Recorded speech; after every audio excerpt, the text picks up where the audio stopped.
जय हिंद एवरीवन, क्या हाल चाल, क्या सारे बच्चे, आई होप आप सब बढ़िया होंगे। तो दोस्तों मेरा नाम है और स्वागत करता हूं इस बेहतरीन से प्लेटफॉर्म जिसका नाम है एसबी क्लासेस में। दोस्तों आज की वीडियो क्लास 9th वाले बच्चों के लिए बहुत ज्यादा इंपॉर्टेंट होने वाली है, क्योंकि आज की वीडियो में हम बात करने वाले हैं top most MCQ question of class 9th physics chapter motion. तो दोस्तों अगर क्लास 9th वाले बच्चे ने इस वीडियो को क्लिक करके स्टार्ट कर लिया है तो दोस्तों आप सब ना प्लीज वीडियो को एंड तक देखना, क्योंकि अगर आपने वीडियो देख ली तो आपके कुछ टाइम बाद आने वाले हाफ ईयरली एग्जाम एंड आप कम से कम इस चैप्टर के थ्रू 4 से 5 मार्क्स एमसीक्यू के थ्रू स्कोर कर सकते हैं। तो ज्यादा टाइम ना गवाते हुए चलिए स्टार्ट करते हैं, फिर आप बोलोगे हमारा टाइम ज्यादा वेस्ट कर दिया। चलिए लेट्स गो। सो दोस्तों फर्स्ट क्वेश्चन आपके स्क्रीन के सामने आ चुका है, आप ध्यान से देखिए। ये है the numerical ratio of displacement to distance for a moving object is always less than 1। क्या हमेशा 1 छोटा होगा, क्या 1 के बराबर होगा, क्या 1 से ज्यादा होगा, या 1 के बराबर, या 1 से छोटा होगा। अब बताइए भाई ये क्या बात होगी इस सवाल की।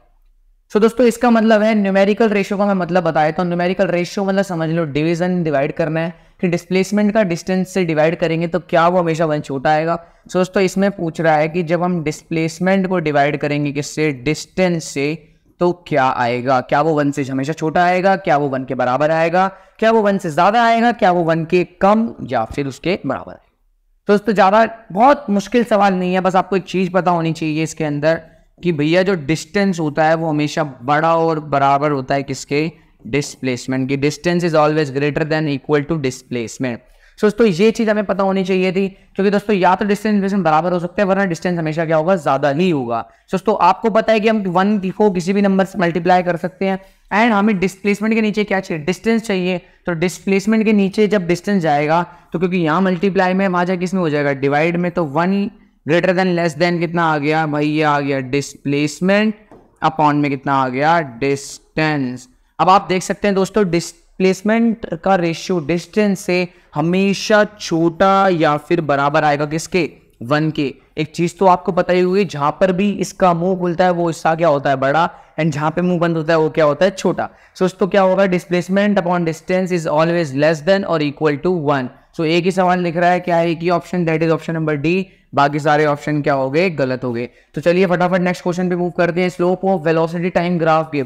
तो दोस्तों कब क्या आ गया कि वेलोसिटी टाइम का जो स्लोप है वो क्या हमारे को देता है। दोस्तों ज्यादा कुछ नहीं करना है इसके अंदर, आपको एक कंसेप्ट मैं पढ़ाता हूं उसको याद करो, आपने कहीं से भी पढ़ा बट इस चीज को याद रखना। एक होता है एरिया, एक होता है क्या, स्लोप। क्या होता है, एक एरिया, एक होता है स्लोप। ग्राफ के क्वेश्चन के अंदर हमेशा बोलता है कभी ना कभी एरिया पूछेगा, कभी ना कभी पूछेगा स्लोप। दोस्तों कब जब एरिया बोलेगा आपको इसका मतलब समझना है मल्टीप्लाई। क्या समझना है, मल्टीप्लाई। जब स्लोप बोलेगा आपको इसका मतलब समझना है क्या, डिवाइड। क्या समझना है, डिवाइड। दोस्तों एरिया मतलब मल्टीप्लाई, स्लोप मतलब डिवाइड। तो यहां बोल रहा है slope of velocity time graph. Slope मतलब होता है हमारा भाई डिवाइड, और वेलोसिटी टाइम का मतलब कि वेलोसिटी और टाइम का कर देना आपसी में डिवाइड। तो भाई जब हम वेलोसिटी और टाइम को आपसी में डिवाइड करेंगे तो हमारा क्या मिलता है भाई, क्या डिस्टेंस मिलता है? नहीं भाई, ऑब्वियस, बिल्कुल गलत। क्या डिस्प्लेसमेंट मिलता है? बिल्कुल गलत। क्या स्पीड मिलती है? अरे नहीं भाई, स्पीड तो हमें डिस्टेंस अपॉन टाइम से मिलती है। यहां बात कर रहे हैं velocity upon time. Velocity upon time से हमारा क्या मिलता है, एक्सीलरेशन। हमें पता है a बराबर कितना होता है, v minus you by T. तो ये चीज हमारे को पता है, तो इससे ये सवाल हो गया कंप्लीट। चलिए फटाफट नेक्स्ट क्वेश्चन पे बढ़ते हैं। नेक्स्ट क्वेश्चन है, if a particle moves with a constant speed then the distance time graph. दोस्तों आराम से सवाल पढ़िए और समझिए, अगर आपको पता है तो प्लीज क्वेश्चन को अटेम्प्ट करें कि if a particle moves with a constant speed, इसका मतलब कि अगर कोई एक पार्टिकल कांस्टेंट स्पीड से चल रहा है, कांस्टेंट स्पीड का मतलब है कि वो सेम स्पीड से चल रहा है,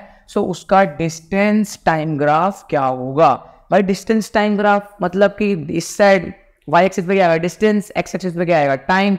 इसका मतलब अगर कोई ऑब्जेक्ट सेम स्पीड से चल रहा है, दोस्तों सेम स्पीड का मतलब क्या होता है कि आप हर एक इक्वल टाइम में इक्वल डिस्टेंस ट्रेवल करो। फॉर एग्जांपल अगर एक बंदा है जो 0 सेकंड पे 0 मीटर चल रहा है, अगले 1 सेकंड में उसने चला 2 मीटर, अगले दूसरे 1 सेकंड में उसने कितना चला, 2 मीटर, फिर उसने अगले 1 सेकंड में कितना चला, फिर से 2 मीटर, 2 की हो गया 6 मीटर। अब आप देख सकते हैं हर इक्वल टाइम में क्या चल रहा है, इक्वल डिस्टेंस ट्रेवल कर रहा है। इट मींस ये किसके अंदर है, यूनिफॉर्म स्पीड के अंदर है। तो एक बार जब इसका ग्राफ प्लॉट करोगे तो क्या होगा, 0 सेकंड पे कितना होगा, 0, 1 सेकंड पे कितना चला, 2 मीटर, तो 1 सेकंड पे कितना चला, 2 मीटर। अगले 1 सेकंड पे कितना चलेगा भाई, 4 मीटर चलेगा। मान के चलो 4 यहाँ पे एंड 6 यहाँ पे है। अगले 2 सेकंड में कितना चलेगा ये 4 मीटर, अगले 3 सेकंड में कितना चलेगा ये 6 मीटर। जब आप इस ग्राफ को प्लॉट करोगे तो कैसा दिखाई दे रहा है, स्ट्रेट लाइन दिखाई दे रहा है। तो अब इसमें से बताओ कौन सा स्ट्रेट लाइन। या तो आप ऑप्शन देख के डायरेक्ट कर सकते हो इस सवाल को। देखो पॉलीगन कभी भी ग्राफ नहीं बन रहा अपना, स्टेयर लाइक नहीं बन रहा, सर्कल हमारा नहीं बन रहा, बचा एक स्ट्रेट लाइन। यही हमने थोड़ा बहुत पढ़ा रिसेंट टाइम में, तब तुक्का भी मार सकते हैं। ठीक है भाई, अगर किसी को तुक्का मारना है, क्योंकि एग्जाम ने देखा पढ़ा कौन सा मैक्सिमम स्ट्रेट लाइन के बारे में पढ़ा है, तो आप इस पर तुक्का भी लगा सकते हैं। बाकी ये इसकी पूरी एक्सप्लेनेशन है, इसको देख के आप इस पर टिक लगा सकते हैं। चलिए बेटा नेक्स्ट क्वेश्चन मूव करते हैं। 4th question, if the motion is in straight line without change in direction then. देखो सवाल समझो क्या बोल रहा है कि एक स्ट्रेट लाइन के अंदर मोशन हो रहा है, डायरेक्शन नहीं चेंज हुई है। बोल रहा है क्या, एक स्ट्रेट लाइन के अंदर मोशन हो रहा है, मतलब आप स्ट्रेट लाइन में चल रहे हैं और डायरेक्शन चेंज नहीं कर रहे हैं, तो इनमें से कौन सी 4 बात है जो सही हो जाएगी। मान के चलिए स्ट्रेट लाइन में ये बोल देता हूं और आप ए पॉइंट से कहां पे गए हैं, बी पॉइंट पे गए हैं। देखना इनमें से हमें मोस्ट अप्रोप्रिएट आंसर बताना है कौन सा है। दोस्तों जब आप ए से बी गए हैं तो आपका डिस्टेंस डिस्टेंस कितना है, डिस्टेंस भी आपका यही है और आपका डिस्प्लेसमेंट भी यही है। और आपको पता होगा डिस्प्लेसमेंट होता क्या है, डिस्प्लेसमेंट पाथ डिपेंडेंट नहीं होता, डिस्प्लेसमेंट को बस फर्क पड़ता है इनिशियल पोजीशन से एंड फाइनल पोजीशन से। इनिशियल पोजीशन थी ऑप्शन ए और फाइनल पोजीशन थी बी, ए से बी तक के इस लाइन वाली चीज को क्या बोलते हैं हम, डिस्प्लेसमेंट, और यही हमारा क्या डिस्टेंस। दोस्तों जब स्ट्रेट लाइन में चलेंगे डायरेक्शन ना वाले, डिस्टेंस के नॉट इक्वल टू डिस्प्लेसमेंट, भाई पहले ही गलत हो गए। इसमें डिस्टेंस और डिस्प्लेसमेंट क्या हो गए, दोनों बराबर हो गए। डिस्टेंस हमेशा बड़ा होगा किसी डिस्प्लेसमेंट के, भाई ये भी गलत, क्योंकि यहाँ तो बराबर है, तो बड़ा किस बता रहे हो आप, ये हल्की सी मिस्टेक है इसमें। यहाँ पे क्या है, ये वाला एरो है, डिस्प्लेसमेंट डिस्टेंस लेस देन होगा किससे, डिस्प्लेसमेंट से, ये भी गलत है क्योंकि यहाँ तो बराबर हो गया। लास्ट ऑप्शन बचता है क्या, डिस्टेंस बराबर है किसके, डिस्प्लेसमेंट के। किसके बराबर है, एक मिनट, डिस्प्लेसमेंट के। क्यों, क्योंकि दोस्तों देखो यहाँ पे बराबर अपने को देखने को मिला, ये इन चारों में से सबसे मोस्ट अप्रोप्रिएट आंसर था, इसलिए हमने इसको क्या कर दिया, टिक कर दिया। नाउ नेक्स्ट क्वेश्चन कौन सा है, 5th question, what would be the displacement of a particle moving in a circular path of radius R after a displacement of a half circle. ये बोला इसने कि डिस्प्लेसमेंट कितना होगा। बहुत सिंपल सवाल है दोस्तों, क्या बोल रहा है सवाल में एक बार ध्यान से समझना, समझोगे तो समझ आ जाएगा। बोल रहा है हमारे पास क्या है, एक बार एक सर्कल है, बंदा एक बोल रहा है कि एक बंदा एक सर्कल के एक पॉइंट से स्टार्ट करता है, एक पॉइंट से स्टार्ट करने के बाद वो कहाँ जाता है, हाफ सर्कल क्या होता है, चल लेता है, क्या बोलता है, हाफ सर्कल ट्रेवल कर लेता है। हाफ सर्कल ट्रेवल करने के बाद वो बोलता है इसका डिस्प्लेसमेंट कितना है, अगर इसका रेडियस कितना है आर, अगर रेडियस आर है तो इसका डिस्प्लेसमेंट कितना है। बहुत सिंपल सवाल है, आपको एक चीज पता होनी चाहिए कि डिस्प्लेसमेंट जो है वो पाथ डिपेंडेंट नहीं होता। डिस्प्लेसमेंट बोलता है बेटा तुम किसी भी रास्ते से जाओ, मुझे उससे फर्क नहीं पड़ता, मुझे बस फर्क इस चीज से पड़ता है तुम स्टार्टिंग में कहाँ थे और फाइनली कहाँ पे हो। इसी तरीके से लाइफ के अंदर भी होता है दोस्तों, लोगों को फर्क नहीं पड़ता कि आप कितनी मेहनत करते हैं कितनी नहीं, बस उन्हें फर्क पड़ता है किससे कि आप पहले कहाँ थे और अब कहाँ पे हो। अगर आप जितनी मर्जी मेहनत करने के बाद अगर बेकार जगह हो तो इट मीन्स कोई फायदा नहीं, ठीक है। तो इसी तरीके से डिस्प्लेसमेंट है कि इसे फर्क पड़ता है किससे, इनिशियल पॉइंट से, एंड किससे पड़ता है भाई, फाइनल पॉइंट से। इनिशियल पॉइंट और फाइनल पॉइंट क्या कर दो, आपसी में मिला दो, इसी को हम क्या बोलते हैं, डिस्प्लेसमेंट बोलते हैं। सबसे शॉर्टेस्ट बात होता है इनिशियल और फाइनल पॉइंट के बीच में। अब आप दोस्तों रेडियस इसका आर है तो ये भी तो रेडियस है, ये भी कितना हो गया आर। अब आप बताओ इनिशियल और फाइनल पॉइंट के बीच में दोनों डिस्प्लेसमेंट कितना हो गया, आर प्लस आर कितना हो जाएगा, आर प्लस आर बराबर कितना हो गया 2r। तो यही हमारा आंसर है। देखो इनमें से आर 2r कहाँ पे, 2r ऑप्शन नंबर सी, ये नहीं होगा, ये नहीं होगा, ये नहीं होगा, तो हमारा आंसर आ गया ऑप्शन नंबर सी। चलिए नेक्स्ट क्वेश्चन में मूव करते हैं। Question number 6, when a car driver travels at the speed of 10 metre per second applies a brake and brings the car to the rest in 20 second, find the retardation. Retardation पूछ रहा है, हाँ भाई retardation बोल रहा है, retardation कितनी होगी। ये क्वेश्चन ऐसा क्वेश्चन है जो मैक्सिमम बच्चे मैं कह रहा हूं गलत करेंगे और इसका आंसर गलत देंगे। अब आप बोलोगे क्यों, करके देखो एक बार, अगर आपको पता है प्लीज क्वेश्चन को वीडियो को पॉज करें एंड सवाल सॉल्व करने का ट्राई करें दोस्तों। इसलिए आप जो करेगा ट्राई कर लो, बाकी मैं भी करके दिखा रहा हूं साथ साथ, ठीक है। देखो भाई सवाल बोल रहा है कि एक ड्राइवर है, एक उसकी गाड़ी है, उसकी गाड़ी की स्पीड अभी कितनी है, उसकी गाड़ी की स्पीड है भाई 10 मीटर पर सेकेंड। वो बोलता है ड्राइवर क्या करता है, एकदम से ब्रेक मारता है और ब्रेक मारते वक्त 20 सेकेंड में भाई साहब जो उसकी गाड़ी है ना, उस गाड़ी की जो स्पीड होती है 20 मीटर पर सेकेंड से किस पे आ जाती है, 0 मीटर पर सेकेंड पर आ जाती है। Brings to the rest, rest का मतलब क्या, रुक गई मतलब 0 मीटर पर सेकेंड। भाई साहब इसकी स्टार्टिंग में स्पीड को बोलते हैं यू, क्या बोलते हैं यू। फाइनली स्पीड मतलब लास्ट में स्पीड कितनी हो गई, इसको हम बोलते हैं वी। कितनी हो गई, 0 हो गई। अब इसने टाइम कितना लिया, मतलब टी बराबर कितना लिया इसने, 20 सेकेंड लिया भाई। अब सवाल है बोल रहा है then find the retardation will be, इसका रिटार्डेशन कितना होगा। दोस्तों अगर आपको रिटार्डेशन का मतलब नहीं पता तो प्लीज मैं बता देता हूं दोस्तों। देखो दो चीज होती है, एक होता है एक्सेलरेशन, एक होता है रिटार्डेशन। एक्सेलरेशन का मतलब होता है गाड़ी के अंदर स्पीड को क्या कर देना, बढ़ाना, स्पीड या वेलोसिटी को क्या कर देना, बढ़ाना। तो जब कभी भी एक्सेलरेशन, कंसेप्ट लिख लो कि जब कभी भी एक्सेलरेशन पॉजिटिव आता है इसका मतलब स्पीड क्या होगी, स्पीड बढ़ेगी। और कभी भी एक्सेलरेशन माइनस आता है इसका मतलब क्या होगा, स्पीड कम होगी। क्या होगी, कम होगी। और इसी माइनस वाले एक्सेलरेशन को हम क्या बोलते हैं, रिटार्डेशन। कि मतलब जब गाड़ी की स्पीड कम हो रही होती है तो हम उसको क्या बोलते हैं, रिटार्डेशन। ये कब है, जब एक्सेलरेशन माइनस का आ रहा है, मतलब स्पीड कम होने को हम क्या बोलते हैं, रिटार्डेशन। सो दोस्तों रिटार्डेशन जो शब्द है ना, इसका मतलब है स्पीड कम होना बेसिकली। ठीक है भाई। सो अब मैं फटाफट एक बार सवाल सॉल्व करके तुम्हारे को दिखा देता हूं कि सवाल सॉल्व करके फटाफट जल्दी से। एक मिनट, इरेजर कहाँ है, ये रही भाई साहब इरेजर। देखो भाई, बोल रहा है कि रिटार्डेशन एक्सेलरेशन कितना होगा, ऑब्वियसली बात है, रिटार्डेशन कितनी स्पीड कम हुई है। तो भाई हमें पता है एक्सेलरेशन बराबर कितना होता है, v minus you upon T होता है। v की वैल्यू कितनी दे रखी है भाई, 0, इसकी वैल्यू दे रखी है 10, टाइम की वैल्यू दे रखी है 20 सेकेंड। माइनस का 10 अपॉन 20, ये आया माइनस का हाफ, जो कि कितना आया 0.5 माइनस का मीटर पर सेकेंड स्क्वायर। तो कितना आ गया, -1/2, 0 से 0 मेरा कट गया था, तो यहाँ कितना है, -1/2 एंड माइनस का 0.5 मीटर पर सेकंड स्क्वायर। सो दोस्तों आप देख सकते हैं एक ही वैल्यू कितनी आई है, -0.5 मीटर पर सेकंड स्क्वायर। और काफी बच्चों का आया होगा, और बच्चों ने क्या करा होगा, जाके फटाफट ऑप्शन नंबर सी टिक कर दिया।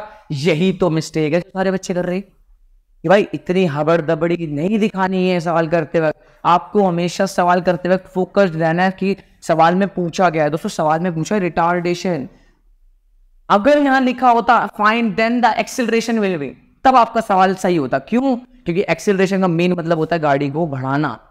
जो माइनस साइन होता है ये रिप्रेजेंट करता है कि गाड़ी की स्पीड क्या हो रही है, घट रही है, गाड़ी की स्पीड क्या हो रही है, घट रही है। और जो रिटार्डेशन शब्द है इसका पहले से ही मतलब होता है कि गाड़ी की स्पीड क्या होना, कम होना। इसलिए हम यहाँ पे माइनस वाला नहीं किया करेंगे, प्लस वाला ठीक, इसलिए बाकी सारे क्या हो जाते हैं, हमारे गलत हो जाते हैं। सो दोस्तों हमेशा याद रखना, रिटार्डेशन जब भी निकालोगे तो एक्सेलरेशन जो भी माइनस में आएगा, रिटार्डेशन जब भी तुम लिखोगे उसमें लिखोगे प्लस में लिखोगे। क्लियर होगी बात, क्योंकि रिटार्डेशन का पहले से ही मतलब होता है स्पीड का कम होना, इसलिए हम वहाँ पे माइनस का इस्तेमाल नहीं करते। फटाफट नेक्स्ट क्वेश्चन में बढ़ते हैं, which instrument is used to measure the instantaneous speed of the vehicle. दोस्तों एक बार फटाफट से बता दो इंस्टेंटेनियस स्पीड होती कितनी है। अगर किसी जिसको भी पता है प्लीज कमेंट में बताए, वरना मैं बताता हूँ। देखो इंस्टेंटेनियस स्पीड क्या होती है दोस्तों, मान लो कि आप कहीं भी कोचिंग जाते हो, आप कोचिंग गए, कोचिंग से जब आप घर लौट रहे हो, तो आप घर लौटते वक्त जब तुम्हारा गेट आएगा, तुम गेट के अंदर क्या कर रहे होगे, एंट्री ले रहे होगे। सो अब जैसे तुम एंट्री ले रहे हो, इतने में ना जैसे तुम एंट्री लेके घर में पहुंचे, तो तुम्हारे छोटे भाई ने या फिर छोटी बहन ने तुम्हारे से एक सवाल पूछा कि भैया या दीदी, जब भी आप घर के अंदर एंटर कर रहे थे, जिस टाइम आप एंटर कर रहे थे, उस टाइम जब आपने पैर बढ़ाया, उसी टाइम आपकी स्पीड कितनी थी। जो पर्टिकुलर टाइम के बारे में पूछा उसी को हम क्या बोलते हैं, इंस्टेंटेनियस स्पीड। इंस्टेंटेनियस स्पीड के अंदर ही रखा है इंस्टेंट, इंस्टेंट मतलब होता है at a time. At a time की स्पीड को हम क्या बोलते हैं, इंस्टेंटेनियस स्पीड बोलते हैं। अब बताओ गाड़ी के अंदर क्या मल्टीमीटर लगा होता है, भाई मुझे नहीं पता। अमीटर तो भाई इलेक्ट्रिसिटी के अंदर होता है, इसमें कहाँ डाल दिया। ठीक है, एक्सिलरेटर, एक्सिलरेटर कहाँ होता है, गाड़ी की स्पीड बढ़ाना, उसको थोड़ी मतलब इंस्टेंटेनियस स्पीड से। भाई मेजर तो सिर्फ एक ही करता है, कौन है, स्पीडोमीटर, जो गाड़ी के ऊपर लगा हुआ होता है ना भाई साहब, कि गाड़ी में इस तरीके से मीटर लगा हुआ होता है, यहाँ पे सुई होती है, तो ये सुई क्या होती है, आगे की तरफ बढ़ रही होती है। बाकी डिजिटल मीटर में क्या होने लग गया, नंबर शो करने लगता है कि कितने की स्पीड पे गाड़ी हमारी चल रही है। तो ये था छोटा सा सवाल। नेक्स्ट पे बढ़ते हैं, the displacement of object in unit time is called.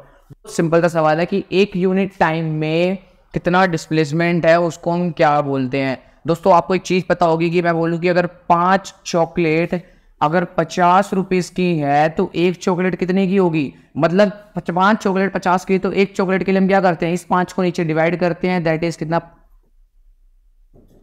10 rupees आ गया। मतलब कि जब एक के लिए निकालना है तो डायरेक्ट क्या कर दो, डिवाइड कर दो।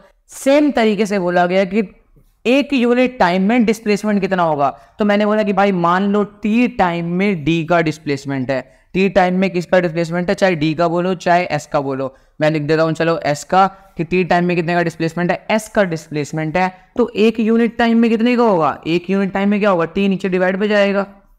अब टी डिवाइड पे गया तो भाई दोस्तों displacement upon time, displacement upon time क्या बोलते हैं इसको, याद आ गया होगा तुम्हारे को, वेलोसिटी। क्या बोलते हैं, वेलोसिटी। कि भैया डिस्टेंस, डिस्प्लेसमेंट अपॉन टाइम को हम क्या बोलते हैं, वेलोसिटी बोलते हैं। और एक ही ऑप्शन है इसमें, क्या, वेलोसिटी। क्या है option, velocity.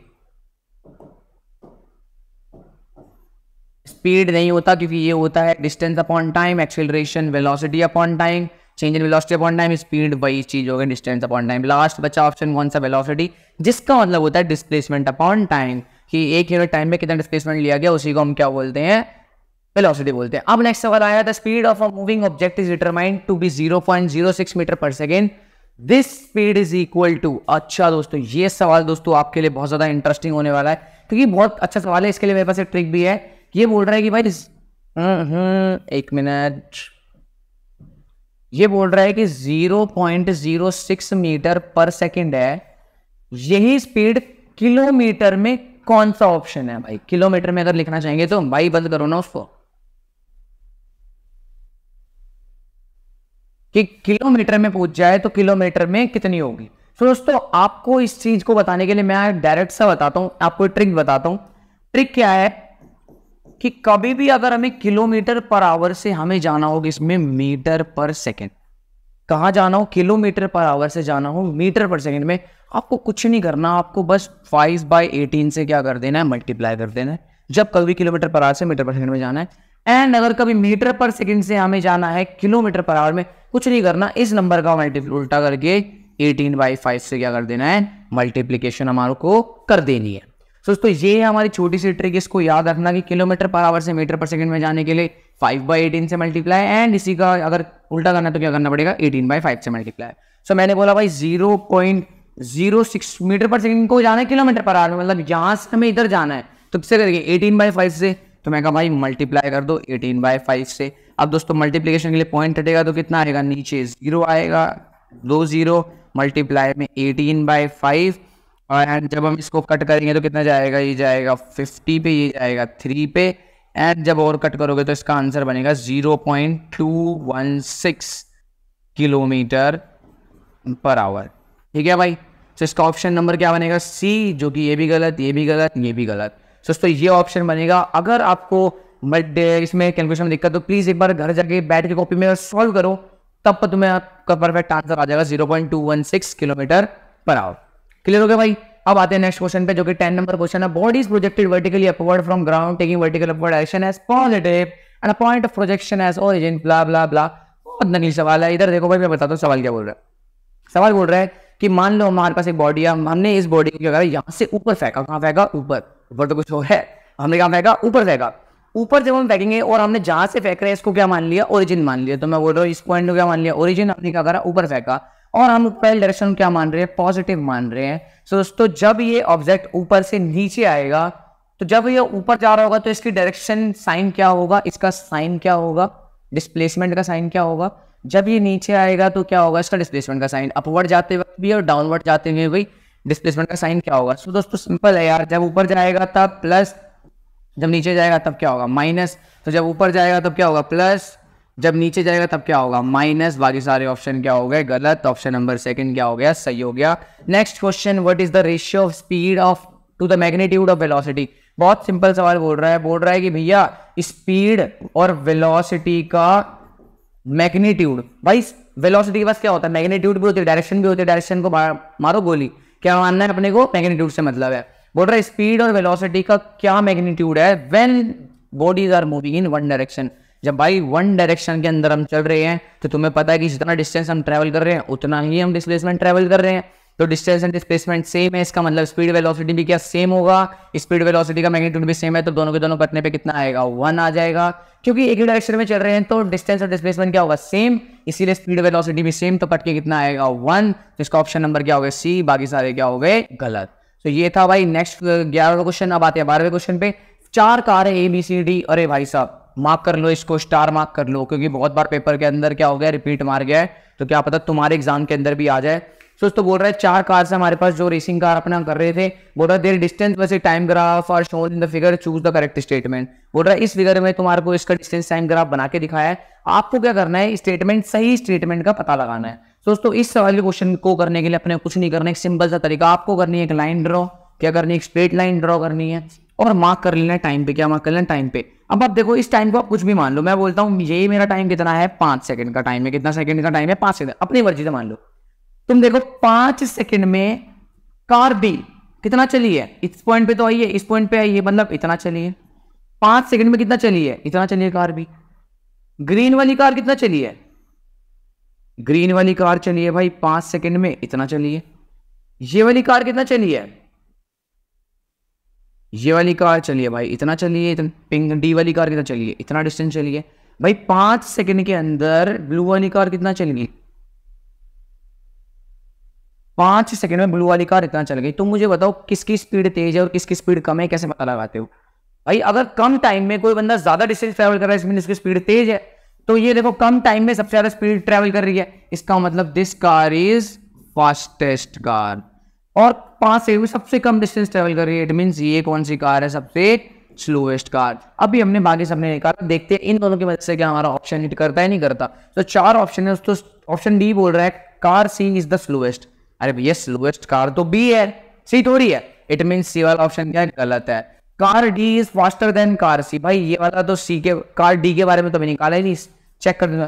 Car B is the slowest. भैया कार बी स्लोएस्ट, बिल्कुल सही बात हो गई। इट मींस ऑप्शन सी सही है, बाकी सारे क्या होंगे? गलत होंगे, क्योंकि 4 में से 1 सही है, बाकी सारे गलत है। आते हैं फटाफट किस पे? नेक्स्ट सवाल के ऊपर भाई, जल्दी चलते हैं नेक्स्ट सवाल के ऊपर।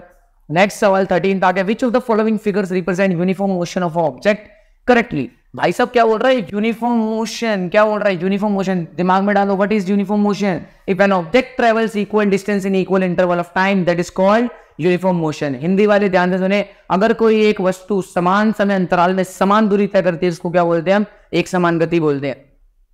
तो दोस्तों अगर हमारी बॉडी इक्वल टाइम में क्या कर रही है? इक्वल डिस्टेंस ट्रेवल कर रही है। जिसने मेरी शॉर्ट्स देखी होगी उसको अच्छे से पता होगा भाई, जो न्यू शॉर्ट डाली थी हमने यूनिफॉर्म और नॉन यूनिफॉर्म मोशन पे, वो इसी पे थी। ठीक है भाई, इक्वल टाइम में अगर इक्वल डिस्टेंस ट्रेवल करे तो वो क्या है? यूनिफॉर्म मोशन है। तो भाई यूनिफॉर्म मोशन का ग्राफ कैसा बनेगा? एक एग्जांपल माने चलते हैं। 0 सेकंड पे कितना चल रहे हैं? 0 मीटर। 2 सेकंड पे हम कितना चल रहे हैं? 4 मीटर। 4 सेकंड पे हम कितना चल रहे हैं भाई? 8 मीटर। तुम देख रहे हो जितना टाइम यहाँ 2 सेकंड, हर इक्वल टाइम पे कितना डिस्टेंस बढ़ रहा है? सेम ही तो बढ़ रहा है, सेम ही चल रहे हैं। 4-4 मीटर का गैप आ रहा है। 6 सेकंड पे, फिर 2 सेकंड में हम कितना चले? हम चले फिर दोबारा 4 मीटर। तो ये किसका एग्जांपल है? यूनिफॉर्म मोशन का एग्जांपल है। अब इसका ग्राफ बनाना स्टार्ट करते हैं। दोस्तों ग्राफ जब हम बनाएंगे तो कैसा बनेगा देखना भाई। यहाँ पे लेंगे टाइम, यहाँ क्या लेंगे? डिस्टेंस। यहाँ पे जाएगा अपना क्या? डिस्टेंस जाएगा। अरे यहाँ पे क्या हो गया? यहाँ पे क्या जाएगा अपना? डिस्टेंस जाएगा। देखना भाई, ठीक है भाई। 0 सेकंड पे कितना है? 0। यहाँ पे मैं करता हूँ 2, 4, 6, यहाँ पे करते हैं 4, 8, 12। दोस्तों 2 सेकंड पे कितना चले हम? 4 मीटर। 4 सेकंड पे हम कितना चले? 8 मीटर। 6 सेकंड पे हम कितना चले? 12 मीटर। दोस्तों जब हम इसको ध्यान से देखते हैं तो क्या होता है? हमारे को एक स्ट्रेट लाइन देखने को मिलती है, जो कि हमारा ऑप्शन नंबर क्या है? ए। तो हमारा करेक्ट आंसर क्या है? ये। बाकी सारे एक डायग्राम भी मैं समझा देता हूँ एक बार आपको। दोस्तों इस वाले डायग्राम को ध्यान से देखो। 0 सेकंड पे भी हम यहीं पे थे, अगले 1 सेकंड में भी हम यहीं पे थे, अगले 1 सेकंड में भी हमारा डिस्टेंस वही था, अगले 1 सेकंड में डिस्टेंस। इसका मतलब हमने पूरे समय में डिस्टेंस चेंज करा ही नहीं, हम एक ही जगह बैठे थे, एक ही जगह रहे। जिसका मतलब ये किसका हो गया? यहाँ पे हमारा है नॉर्मल की, हमने कब कोई भी मोशन नहीं करा, हम जहाँ पे थे वहीं पे रहे। इस वाले को ध्यान देखो, नॉन यूनिफॉर्म मोशन। और ये भी किस में आता है? नॉन यूनिफॉर्म मोशन में, जिसके अंदर आप इक्वल टाइम में अनइक्वल डिस्टेंस ट्रेवल कर रहे हैं, इक्वल टाइम में अनइक्वल डिस्टेंस ट्रेवल कर रहे हैं। और यही है जहाँ पे इक्वल टाइम में इक्वल डिस्टेंस ट्रेवल हो रहा है। नेक्स्ट क्वेश्चन पे फटाफट बढ़ते हैं भाई हम। 14th क्वेश्चन बहुत आसान है दोस्तों। A physical quantity that has magnitude as well as dash is called vector quantity. दोस्तों मैंने आपको क्वांटिटी के लेक्चर पहले भी दे रखा है, अगर आपने मेरे यूट्यूब पे नहीं देखा तो प्लीज जाके यूट्यूब पे वीडियो देखिए। फिजिकल क्वांटिटी बाय हर्ष सर, एसबी क्लासेस। आप सर्च करेंगे तो आपको दिख जाएगा, वहां पे मैंने पढ़ाई थी। फिजिकल क्वांटिटी 3 टाइप की होती है, scalar quantity, vector quantity, tensor quantity. जो टेंसर क्वांटिटी है वो हमें कहाँ पढ़नी है? आगे की क्लासेस में, बड़ी क्लासेस में पढ़नी है।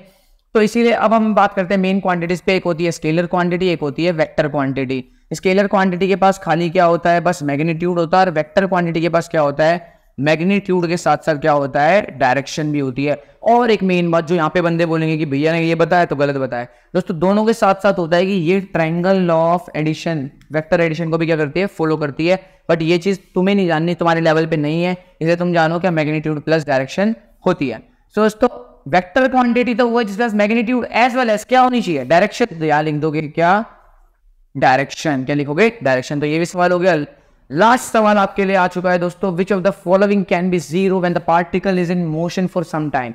दोस्तों अगर कोई पार्टिकल मोशन में है कुछ टाइम के लिए, तो इनमें चारों में से कौन सी चीज जीरो हो सकती है? दोस्तों एक चीज हमेशा याद रखना है, स्पीड मैंने पहले ही बताया था, स्पीड कभी भी जीरो नहीं होती है। और डिस्टेंस कभी जीरो नहीं होता है। तो स्पीड कभी भी जीरो होगी नहीं भाई। क्या डिस्टेंस कभी जीरो होगा नहीं भाई। तो जीरो कौन होगा, डिस्प्लेसमेंट जीरो होगा, वेलोसिटी जीरो होगी। इसका मतलब सेकंड एंड फोर्थ इसका आंसर है ऑप्शन नंबर बी। दोस्तों ये हो गया हमारे 14 क्वेश्चन कंप्लीट।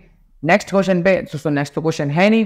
दोस्तों ये थी आज की वीडियो क्लास 9 के बच्चों के लिए। दोस्तों अगर आपको वीडियो अच्छी लगी तो प्लीज वीडियो को लाइक एंड चैनल को सब्सक्राइब करें। एंड अगर आपको हमारे साथ ऑफलाइन अकेडमी में जुड़ना है तो ये है हमारी अकेडमी का एड्रेस, जो कि है जहांगीरपुरी ब्लॉक जे हाउस नंबर 1570 न्यू दिल्ली में।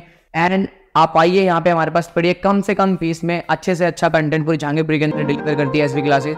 एंड अगर आपको हमारी वीडियो अच्छी लगी तो प्लीज वीडियो को लाइक एंड चैनल को सब्सक्राइब करें। जय हिंद, जय भारत। मिलते हैं नेक्स्ट क्लास में। Bye bye, Tata.